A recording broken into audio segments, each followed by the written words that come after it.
কোনোভাবেই আপনার বিবাহ হচ্ছে না। এই বিবাহ না হওয়ার পিছনে অনেকগুলি কারণ থাকে।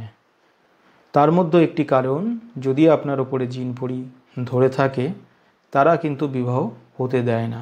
সেই বিষয়ে আজকের ভিডিওর মধ্যে আলোচনা করব। তবে ক্ষতি করা থাকলে বা বিবাহ কেউ বেঁধে রাখলে সেক্ষেত্রে বিবাহ হয় না, সেটা কাটান করতে হয়। অনেক সময় বাস্তুতে যদি ক্ষতি করে থাকে তাহলে কিন্তু বিবাহের ক্ষেত্রে বা কর্মের ক্ষেত্রে সমস্ত দিকে বাধার সৃষ্টি হয়। গ্রহের সমস্যা থেকেও বিবাহ হতে চায় না, সেই গ্রহের সমস্যার প্রতিকার করলে বিবাহ হয়। অনেক সময় মাঙ্গলিক দোষ থেকেও বিবাহের ক্ষেত্রে বাধার সৃষ্টি হয়।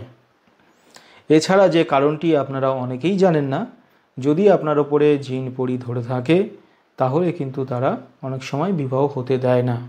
আপনাকে হয়তো ছেলে দেখতে আসছে বা মেয়ে দেখতে আসছে, তারা পছন্দ করছে, কিছুক্ষণের মধ্যে আবার নাও করে দিচ্ছে, কিংবা আপনার সামনে আসলে আপনার মুখ দেখলে তারা পছন্দ করছে না, অথচ আপনি দেখতে সুন্দর, কর্ম করেন ভালো, সবই আপনার ঠিকঠাক আছে, তারপরেও কিন্তু বিবাহ হচ্ছে না, বিবাহে বাধা সৃষ্টি হচ্ছে।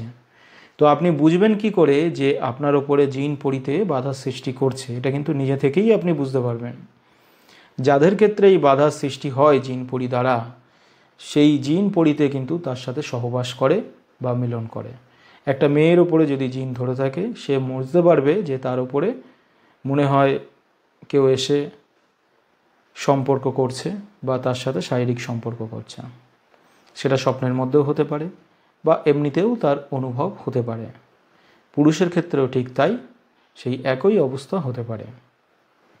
মেয়েদের ক্ষেত্রে জিনের প্রভাবটা বেশি থাকে, ছেলেদের ক্ষেত্রে বেশিরভাগ পরিতে ধরে, তখন কিন্তু তারা বিবাহ হতে দেয় না। আপনারা হয়তো শুনেছেন যে পরি সাধনা করলে পরি তাদেরকে বিবাহ করতে দেয় না বা অন্য মহিলাদেরকে তাকাতে দেয় না। তো এছাড়াও কিন্তু এই পরিতে যদি তার সাথে দৃষ্টি দিয়ে থাকে, তার কাছে দৃষ্টি দিয়ে থাকে, তো এইগুলো কিন্তু থাকলে আপনার কিন্তু কোনো উন্নতি হবে না বা এদেরকে দিয়ে আপনি কোনো কাজ করাতে পারবেন না। শুধুমাত্র এই অশুভ শক্তিগুলো আপনার শরীরকে ভোগ করবে এবং আপনাকে অসুস্থ করে তুলবে, মানসিক যন্ত্রণাগ্রস্ত করে রাখবে, বিভিন্ন কর্মে বিবাহের ক্ষেত্রে বাধার সৃষ্টি করবে।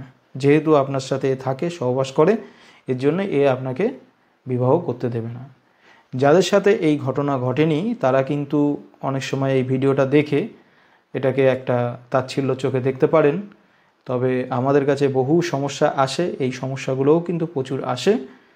তো যাদের এরকম ধরনের সমস্যা হয় অবশ্যই কমেন্টে লিখবেন, কারণ মানুষের যে কত রকম সমস্যা আছে সেটা কিন্তু সবাই জানে না। আমাদের কাছে যেহেতু লোকে সমস্যা বলে, সেই ক্ষেত্রে কিন্তু আমরা জানতে পারি।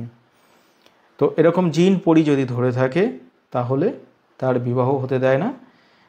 যদি আপনার সাথে এরকম সমস্যা হয় তাহলে আপনি বুঝতে পারবেন যে জিন পরি দ্বারা আপনার বিবাহে বন্ধন হচ্ছে বা বিবাহ হতে দিচ্ছে না। সেক্ষেত্রে ওইটাকে সরাতে হবে, ওইটাকে সরাতে পারলেই আপনার বিবাহের ক্ষেত্রে কোনো বাধা থাকবে না। আর এটা সরানোর একটাই মাধ্যম, সেটা হলো তন্ত্রক্রিয়ার মাধ্যমেই এটা সরে।